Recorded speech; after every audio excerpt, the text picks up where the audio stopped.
la fiscalité en trading. Alors, t'inquiète pas, la vidéo elle va être courte. Je vais juste passer la prochaine slide. Elle va être un petit peu chargée, mais je t'assure, il n'y a que celle-là parce qu'on ne va pas passer 3 heures à parler de fiscalité en trading. Pourquoi? Parce que autant en immobilier, c'est hyper important la fiscalité. En immobilier, ton bien, qui est un actif financier, peut se transformer en passif financier juste à cause de la fiscalité. Donc en immobilier, il est hyper important d'être très précis, très carré justement sur la fiscalité immobilière avant de se lancer dans des opérations immobilières. En trading, pas du tout. En trading, on va d'abord se concentrer sur comment générer de l'argent en trading, avec quels outils, quelles méthodes, quelles plateformes, quels brokers. On va d'abord se concentrer là-dessus et quand on va savoir vraiment être profitable et générer de l'argent, la fiscalité, on va devoir s'y pencher pour de l'optimisation, mais ce n'est pas ça qui va ruiner nos gains en trading, pas du tout. Au contraire, en plus, des fois, il peut y avoir des astuces fiscales intéressantes à ce niveau-là. Donc, c'est parti, je te parle un petit peu de la fiscalité en immobilier.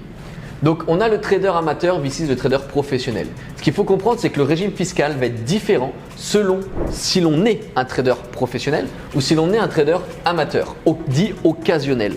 Alors, comment faire la différence? Extrêmement simple. En fait, l'État va partir du principe que si on fait quelque chose régulièrement et que cette chose qu'on fait régulièrement génère entre guillemets des revenus conséquents et même est notre source principale de revenus, on sera automatiquement classé trader professionnel.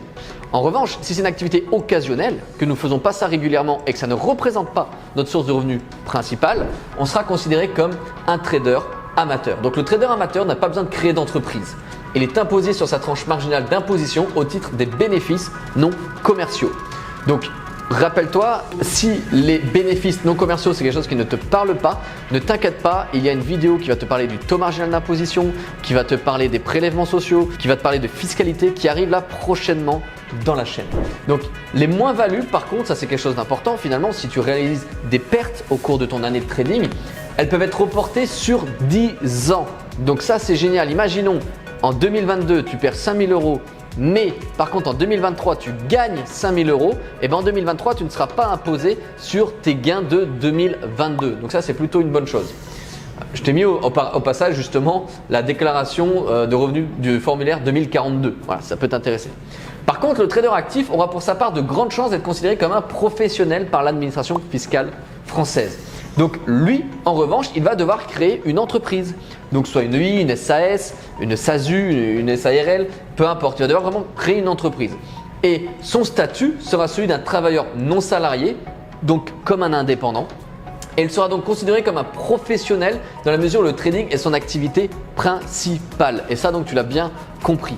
Donc tu vois, en réalité en France, la fiscalité dans le trading, c'est pas si compliqué. Et c'est pour ça que d'ailleurs, c'est pas la première chose sur laquelle on va se concentrer, même sur cette chaîne YouTube. Là, je t'en parle un petit peu, je me dois de t'en parler un petit peu pour que tu saches où mettre les pieds. Mais en réalité, ce n'est pas le plus important.